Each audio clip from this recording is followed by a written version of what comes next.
The Pelicans roster talent isn't the problem. It's potentially everything else that's holding them back. Let's break it down in today's episode of Locked On Pelicans. Let's go.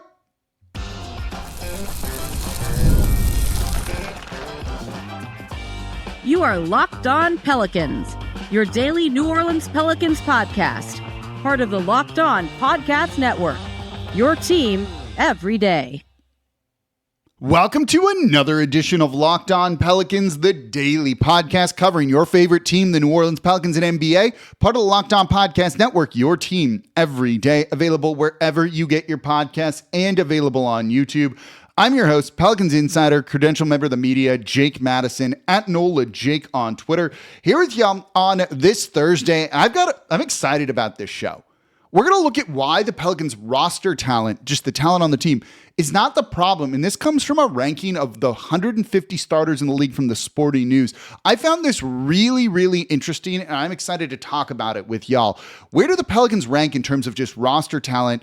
And if it's better than what most people are saying, why aren't more people putting them up higher in the rankings? I'll explain. It's actually pretty clear. It's pretty obvious. And this should make you optimistic about this Pelicans team. So then we'll also know that we'll talk a little bit about injuries in the third segment. We should be getting some injury updates here. So, of course, thank you for making Locked On Pelicans your first listen today and every day. We are here Monday through Friday, the #1 Pelicans podcast, covering everything you want to know about this Pelicans team. So please subscribe wherever you get your podcast and join over I'm still not used to this, 12,000 Pelicans fans on YouTube as well, and become an everyday. That means you listen Monday through Friday to the Locked On Pelicans podcast. And don't forget, you can find the Locked On Pelicans podcast on the Gulf Coast Sports and Entertainment Network every single weekday at 10:30 a.m. We're going to be there all season long. Recaps, biggest news, same place you watch your Pelicans play, which is really cool. So let's just dive into this. This list came out and made me excited. This was the Sporting News. And Stephen O, formerly of The Athletic, ranking all 150 starters in the league. And I was like, I'm curious where the Pelicans are going to fall. Locked On did their top 100 players, but this is not just top 100. This is just all 150 starters. So taking the projected starting lineups for the start of the season and ranking every player 1 through 50. And this can give us a good idea of like where talent is concentrated on all of this. So I looked at all of this to kind of get like a composite ranking. It probably doesn't shock you that the Thunder have the highest ranking of their starters, the best ranking of their starters, whereas the Jazz have the worst. So where do the Pelicans fall into all of this? And I found it really interesting. Per these rankings, so you're taking every player and taking the 5 guys and then getting an average of that number. The Thunder are the best with an average of 39.4, puts them best overall. The Knicks were pretty close behind him at 40.6. The Pelicans come in at 76.6. That's 17th in the league. 17th in the league. When you look at it by the Western Conference, the Pelicans come in 10th. They come in 10th. Most people are projecting them to be 14th in the West with only the Utah Jazz behind them. But the Pelicans here are firmly in the play-in mix. You know, the ranking goes Thunder, Nuggets, Lakers, Warriors, Clippers, Wolves, Rockets, Spurs, Kings, Pelicans, Mavericks, Grizzlies, Blazers, Suns, Jazz. This tells you something. It tells you people like the talent on this team. That's what you're getting from this. Zion is the highest ranked player at 27th. You also have, then let me pull up the specific numbers here. Where did that just go? You have Zion Williamson, at 27th, Trey Murphy at 51, Herb Jones at 73, Jordan Poole at 94, and then Yves Missi, they're projecting him as the starter over Looney, let's say, and I think Missi should start over Looney, at 138th. Overall, it's pretty good. When you look at this over all of the teams, there are 16 teams that have at least 4 players in the top 100. 5 teams have all 5 players in the top 100. The Pelicans, by reading that list off to you, have 4 players in the top 100. If we're looking at just in these rankings, take these as gospel for a minute here, that puts the Pelicans as a top 16 team in the league here, right? You're in the top half of the league already. Not even close to 14th in the Western Conference. That's what I find kind of interesting about this. The Nuggets, the Thunder, the Clippers, the Knicks, and oddly the Raptors have 5 players in the top 100. The other teams that have at least 4 players are the Rockets, the Pelicans, the Pistons, the Magic, the Lakers, the Wolves, the Heat, Hawks, Spurs, Cavs, and Warriors. It's pretty good company to be in. But why are the Pelicans ranked so low then, right? When you look at this, they're in a good spot here. We know this team has talent. We completely know that this team has talent. This justifies that. If you're like, people are sleeping on the Pelicans, yeah, but it's not because of the talent. And we'll break it down a little bit more in the next segment here. It's kind of everything else around this team that has people very much concerned about them. You know, when you hear what they say about some of these players, right, on the Pelicans here, Zion Williamson at 27th, the notes that the Sporting News has here is top 10 player when healthy. Trey Murphy, all-star talent fighting the Pelicans injury curse. Herb Jones, not on Herb, three-pointer comes and goes. Jordan Poole, closer to his Warriors form now. That's actually a very encouraging thing. He won a title there. And Yves Missi, raw, talented, vertical athlete. I also think it's pretty interesting that the Pelicans are ahead of a team like the Dallas Mavericks. Now, that's them not factoring in Kyrie Irving, who may or may not play this year. You know, the Grizzlies are already dealing with injuries. That's already going to hurt them. But they got actively worse by trading away Desmond Bane to the Orlando Magic. So I'd probably potentially put the Pelicans ahead of them, I think, you know, especially with all the injuries that they're already dealing with. The Blazers, I don't believe in winning a bunch of games in March and April. You know, and Damian Lillard's not playing this year. So what are they exactly going to be? The Suns, woof. Do I need to say anything about the Suns? I don't think I need to say much about the Suns here. Then the Jazz, we know, are going to be bad. You know, when you look at the Pelicans, they're pretty close to a team like the Raptors. They're pretty close to a team like the Kings. The Pelicans, let's call it a composite average here, is 76.6. The Kings are 73.4. That gets the Pelicans closer to like the 10th spot here. When you look at the Mavericks, they have them at 81.8. So that's a bigger gap from New Orleans. The Pelicans, if anything, are kind of being held back by Yves Missi here. You know, in terms of just averages, when we're just looking at numbers, Zion's 27, Trey's 51, Herb's 73, Jordan Poole's 94, Yves Missi is 138 out of 150. That's what's killing the average here. If you made that, and I did the number here, if you did this where you gave them the 100th center, right, or 100th player. So Missi goes from 138 to 100. Let me pull up everything here. That puts the Pelicans at 8th in the West. That's a pretty significant jump. Now, this is just off numbers, averages, manipulating a spreadsheet, all of that. So it doesn't necessarily mean much. But that just means if Yves Missi actually plays above this, above being the 138th starter, and I thought he looked really good in Australia, and I'm expecting a lot of growth from him this year, all of a sudden, this is somebody that can really elevate this team and be a difference maker. You know, with Looney there too, I do think the center position, which was not great for, which was easily the worst in the league last year, is better than it was. I expect a lot of good things from Yves Missi. We like what we see from Jordan Poole. That ranking might be a little bit too low from him. Herb Jones is probably slightly lower because of the defense that he gives you. Trey's where he should be, ready to take a leap. Zion's about where he is when you factor in that he's a little bit unreliable, but looks good this year. All this is to say, this is actually very encouraging. If you told me the Pelicans were 10th best in the West, I'd be like, yeah, you know what? I buy that. I don't see them as 14th, but 10th? Yes, I do. That's actually pretty good. This is one of the more optimistic views I've seen of the Pelicans, but I agree with it. It's the talent is here. I think the listener of this show, probably agree with that too. The talent's really here. It's just everything else. And if you heard me read those notes about the Pelicans, I find that very telling. It's everything else about this team that people don't buy. They buy the talent. They don't buy everything else. And that means the Pelicans need, this is something that I've been hammering, to change the perception around the franchise. Let's talk about that coming up here next in today's episode of Locked On Pelicans.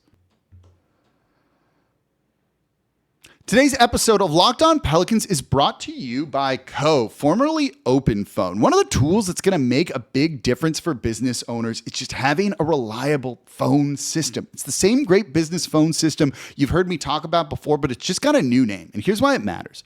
Every missed call is money left on the table. So when every customer conversation counts, you need a phone system that connects you 24/7. So Co is the #1 business phone system that streamlines customer communications. It works right through an app on your phone or computer, so no more carrying around two phones or relying on a landline. I love how Co, formerly Open Phone, lets your team share one number and collaborate on calls and texts like a shared inbox, so no customers left hanging. Their built-in AI agent is a game changer. It's going to answer after-hours calls, capture leads, and keep your business moving even when you're off the clock. So see why over 90,000 businesses trust Co, formerly Open Phone. Get started free and get 20% off your first 6 months at co.com/lockedonnba. That's QUO.com/lockedonnba. And if you've got an existing number with another service, Co will port them over at no extra charge. No missed calls, no missed customers with Co. And thank you for making Locked On Pelicans your first listen today and every day. We are here Monday through Friday, the #1 Pelicans podcast covering everything you want to know about this Pelicans team. So please subscribe wherever you get your podcasts and join over 11,000 Pelicans fans on YouTube as well and become an everydayer. That means you listen Monday through Friday to the Locked On Pelicans podcast. And if you're an everydayer, let me know in the comments down below. What do you think about those sporting news rankings? Let me know that as well here. For your second listen, it's Locked On Saints. Ross Jackson making sense of everything black and gold as they maybe can get another win. We'll see. Might be difficult. But he's covering it all. You can also watch him on the Gulf Coast Sports and Entertainment Network at 10 a.m. every weekday. Locked On Pelicans follows at 10:30 a.m. Part of the Locked On Podcast Network, your team every day. So we're still looking at the sporting news rankings here. There's talent on the Pelicans. They kind of grade out here as 10th in the West, but no one's putting them there. And that's because of everything else at times around the team. And I thought these comments on these player rankings were actually pretty telling. Zion Williamson, the comment on him is top 10 player when healthy. But they ranked him at 27th because of the health issues and everything else. Trey Murphy, all-star talent, but he's ranked 51. Fighting the Pelicans' injury curse. He's been injured the past 2 years, hasn't started the season. Right? That's what this is about. It has nothing to do with the talent on this roster. It has to do with their health and just everything else. People not trusting management with the Derek Queen trade. But that is something that the Pelicans can control and change over time, and they need to. Perception is important. Look, perception doesn't win you games. It's not going to ultimately matter in terms of wins and losses on the court with this roster. But perception is going to matter if you're chasing free agents, if you're trying to impress their agents to get guys want to be traded to your team. It's going to matter with all of that, right? It's going to matter with potential trade requests away from the team. Perception matters. If you have a healthy organization, guys are being healthy, they're coming back from injuries on the right timeline, et cetera, all of that, that changes the perception around the franchise. That gets rid of some of the doom and gloom. And while a lot of players will say, "Oh, we don't pay attention to that. I don't look at all of that." That's not always the case, right? That can still wear on you too. You know, Trey Murphy was saying, like, I stay up, I got a folder with screenshots of all the hate, and I'm ready to bring them back out, and I don't doubt it. You know? So that can matter to players. It can. I'm not saying that wears on Trey Murphy or it's preventing him from doing anything, but you get the point that I'm making here of that can be a thing, right? You often have players being like, am I going to be traded? Zion was saying at one point, he's like, I went to David Griffin with all these trade rumors being like, y'all trying to trade me? What's going on here? That type of, people were trading him away from New Orleans because they've been bad. That stuff matters. The team needs to change the perception around them. They need to be healthy this year. They need to be well run and have moves pay off. Look, even the DeJounte Murray trade, which was like a mixed bag of how people graded that at the time, but it looks worse because of the injury that happened after. Now, that's not, you don't expect that to happen. We don't, but maybe people do when it comes to this team. maybe people do when it comes to this team, whether it's an injury curse as mentioned here, or just because they don't trust the player performance, the care team, medical team, all that kind of lumped all as, the medical staff here. It's everything else, right? The Joe Dumars trade, which was wildly aggressive with Derek Queen on draft night, right? That has been panned universally here. You didn't need to do it. Again, it's TBD if that works. If Derek Queen ends up looking good, then cool. You can win the trade and it's not a problem. So there's one of those things of like you really can't grade trades in the moment. But at the same point, you just want to look like a well-run organization. Win a couple of trades. People, with the Jordan Poole trade, were like, meh. But here's the thing. This is where the Pelicans actually have an opportunity to do it. Jordan Poole's who we think he's going to be. This trade's going to look good for New Orleans. Saddiq Bey plays well. This trade is going to look good for New Orleans. If Derek Queen blossoms this season, we'll talk about him in the next segment here, then that trade's going to look really, really smart, particularly if this team is competitive and makes it into the playoffs next year. And then cool. You got an extra lottery pick this year when you wouldn't have had one next year. So it all kind of works out for New Orleans. But they have an opportunity to change the perception. You can also do it with guys being healthy and how you're approaching things. And Joe Dumars certainly is aware of this and knows this and wants to do that, I think, a little bit here. If my hair won't stay down. And you can see he's getting through to Zion Williamson. The way the players have talked about Joe Dumars is a highly encouraging thing here, that internally they're changing some things with these players. And then you hope that starts to spread externally here. The other way to change the perception is, let's see what they do about the arena. They're actively working on it, but if all of a sudden it's getting massive upgrades and things when we see that plan and all that or whatever it's going to be, that shows ownership is invested. There's questions about Gail Benson, whether that's valid or not. There are, right? They've never paid the luxury tax. You shouldn't just pay the luxury tax to pay the luxury tax in a small market. But when that opportunity arises to do it because you think you have a good team, you should jump on that. That will change the perception of some of this. The facility renovation that they've recently gone to, I've been there. It looks fantastic.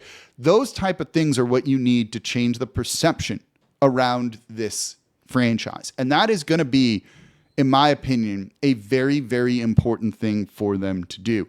That will help you when it comes to free agency. That will help you when it comes to retaining your own players. That will help the fan base get bought in. If you think this team is bad and it's just never going to work out, there's a ton of Pelicans fans who just are like, yep, this is it, kind of Eeyore, and it makes sense, right? The team has always let them down. That's how you don't you're failing to capture a big part of the audience that you could have, because every time they get their hopes up, they're let down. I talk about this on ESPN Radio with Matt Moscona a lot, who hosts Locked On LSU. By the way, that's on Gulf Coast Sports and Entertainment Network every weekday at 11 a.m., followed by Locked On SEC with Chris Gordy. It's just an incredible lineup of hosts right there, minus myself. Self-deprecating humor. I think I'm good enough at this job. So, whenever I go on with Matt Moscona, it's like, what's going on with the fan base? They have a playoff season, then they fall flat on their face the next year. You need this sustained success, and that's the most important way of how you're going to change the perception about how people are viewed. I saw this, that Baker Mayfield, with the Tampa Bay Buccaneers, was talking about how people think he's good now, when before he was like a bust, immature. And he's like, I've always just kind of been who I am, and now that we're winning, the perception just changes, and now it goes from what it was to what it is now. It's winning. Just win your games. Do the other things, because look, your players being healthy is going to help you win games.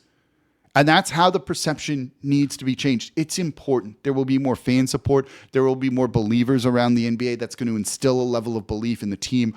All of that actually does matter to a very big degree. We'll see if this is the season when it starts to change. You can start to see the movement of it a little bit. That's encouraging. But they need to do it consistently. If there's more injuries this year, and let's give you some potential injury updates here in a minute, that's what you got to do. So, if there's a ton of injuries again, nothing's going to feel any sort of different. And then that trade for Derek Queen's going to look foolish. And that's just going to put another kind of black cloud around this organization. But this is the year they can really start to change things, and I hope that they do it.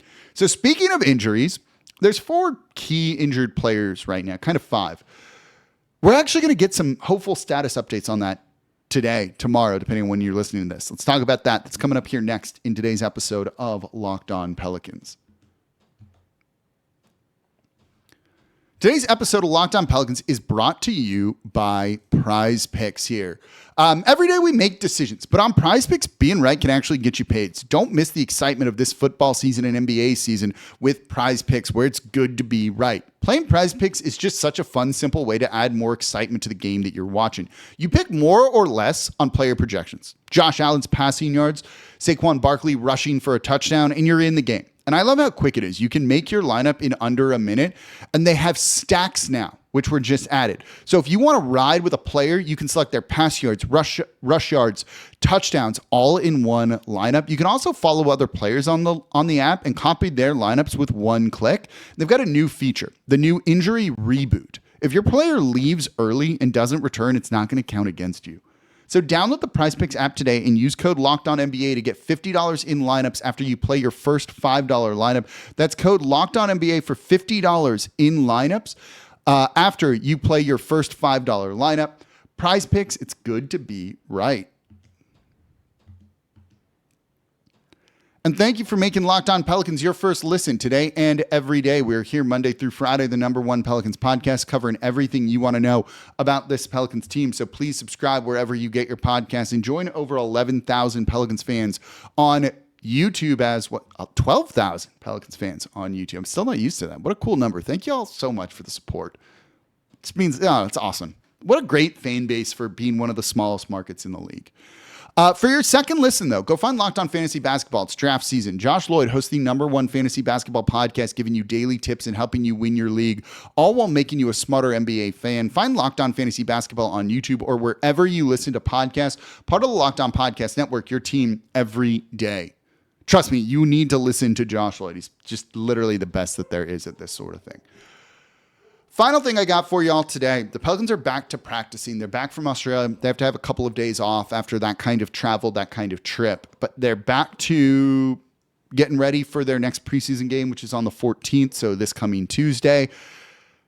In Birmingham, by the way. It looks like a home game, not home in New Orleans. But we're going to get some injury updates. It's kind of been quiet on that front. Jose Alvarado had that knee injury in the second preseason game that was kind of scary to see.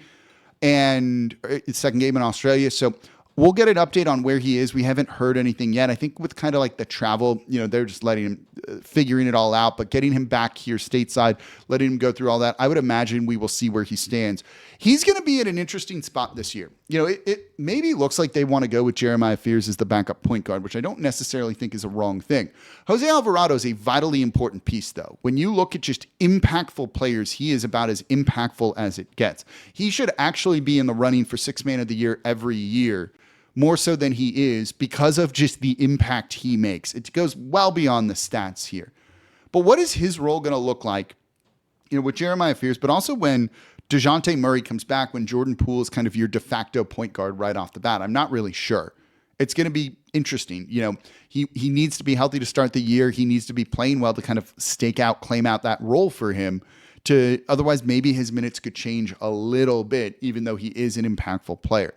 We're also curious about the Herb Jones ankle injury. Didn't play in Australia at all. Are they just holding him out because there was no need to? Or is there something more to it? Now that they're back at practicing, media availability is a thing again. We can try and start to get answers to that. But hopefully Herb Jones is going to be healthy to start the year. I would imagine he will be, but I'm curious to see what that update is. For Trey Murphy, he had foot soreness, I think it was, missed that second game. He looked phenomenal in the first game. Everyone is expecting him to take a massive leap this year. Sporting News doing their rankings here. One of the things that kind of shocked me was they're also going to go by position. So 1 through 30 by positions.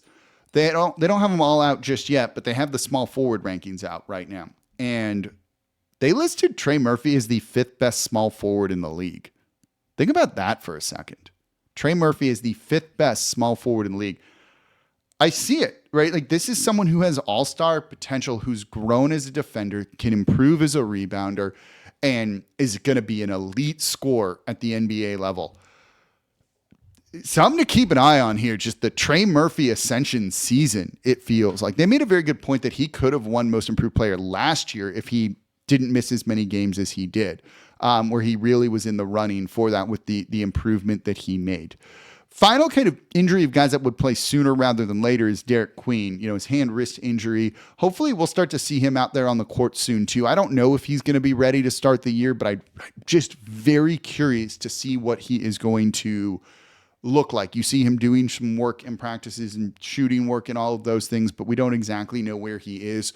We should start to get updates in the next week or so. I would imagine we will hear something about almost all of these guys in media availability on Thursday. So that's good. That's encouraging. Hopefully we kind of get that and maybe can bring you some more concrete things. But that's kind of where it stands. You still have DeJounte Murray, who did not go to Australia with the team.